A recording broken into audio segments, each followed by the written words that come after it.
John Wick 2 should really have been a horror film.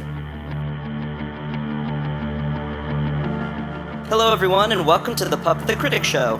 My name is Puppet, I'm the Critic, this is my show, and this is my new home! And behind me is the new corner of pop culture.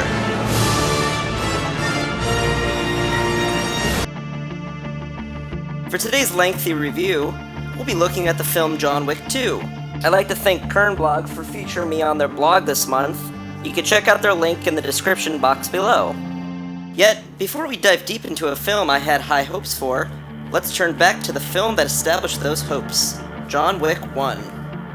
As you might have noticed, this past month has focused on the theme of postmodernism in film. From the lack of grand narrative in comic films, to the interchangeability of dream and reality in Inception, the theme of postmodernism in film is still in high demand, and in the first John Wick film, it indulged in its share quite well. If you've never seen it, John Wick 1, or simply John Wick, is about a retired hitman who, after losing his wife to a terminal illness, was given a dog to help cope with everyday life.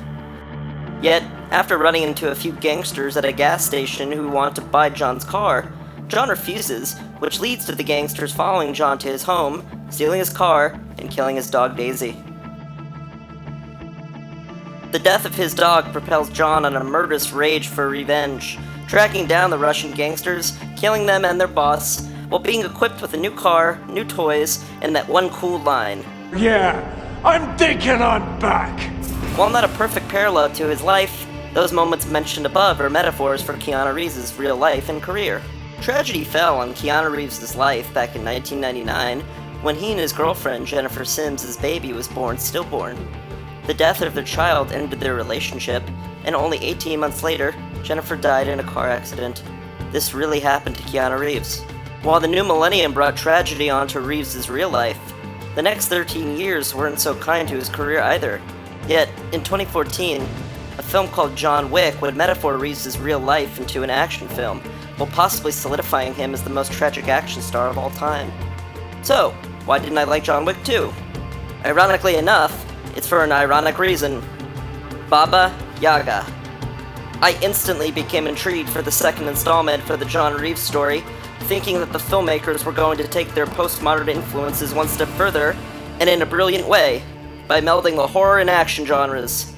Let's compare the genres using the films The Texas Chainsaw Massacre and Rambo: First Blood.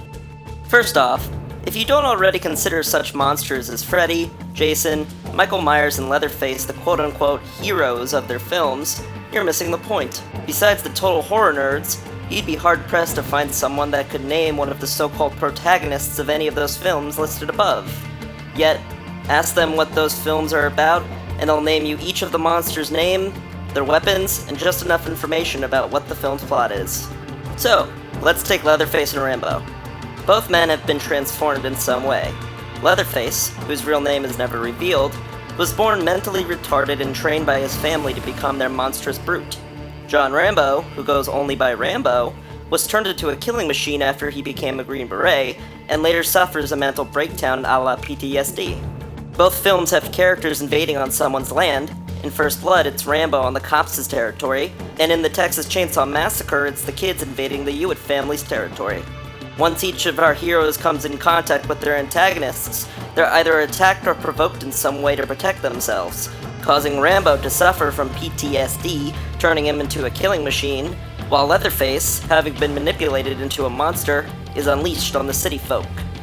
Yes, John Wick is known as the Boogeyman, being given a mythic status due to his abilities, but that concept is so underplayed it's almost unnecessary. How great would it have been if the opening of the film played out in a similar fashion, yet maybe more on the horrific side when using his car as a weapon, somehow calling back to the film Christine. Yet, once his debt is settled with the Russians, the Boogeyman has no one left to boogie. John goes home, and he sits, and he waits. But for what? There's no more dog.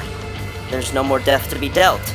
There's nothing, just a psychopath with no one to stalk. And that's when the film really takes off. John needs something to satiate his bloodlust, so instead of going in for a job, being that he's retired, he starts doing his own research, stalking various people around town he believes need to be taken care of. Maybe he kills the wrong woman, which starts a chain reaction, and ironically calls back to the first film, yet this time it's his fault, and his lust that got him into trouble. But John Wick 2 does nothing of the sort. It becomes another action film where Keanu kills coolly because why not? I even read somewhere that director Chad Stahelski said he used the first two Alien films as inspiration on how to make the Wick films stand apart from one another. This would have actually made sense if he incorporated horror elements into John Wick 2, since Alien is often considered a horror sci-fi, and Alien's an action film. Let's rock! Unfortunately, this is another instance when the marketing is better than the film. This reminds me of another example. How about the marketed concepts of mutating dinosaurs and Chris Pratt motorcycling with raptors in Jurassic World? How much fun would have it been if we actually saw the new super mutated dinosaur continue to mutate in something even more ridiculous, possibly with wings or tentacles or etc. And once it breaks free and releases all of the dinosaurs into the park, it's up to Star-Lord and the Raptors to get the park back into working order. Talk about postmodernism and making a parody out of the series and other films and their sequels by using the metaphor of mutation.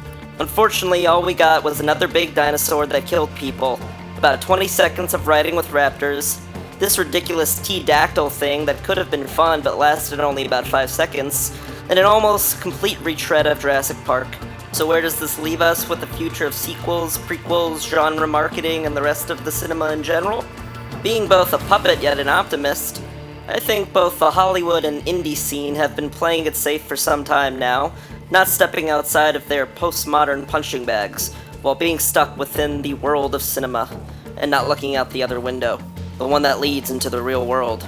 Yet, films like Moonlight, The Babadook, Sicario, Hail Caesar, and regardless of its larger social realism, John Wick 1, gives me hope that genre and what I consider year 2 of films, being that we're only 1 century into our filmmaking roots, has just begun.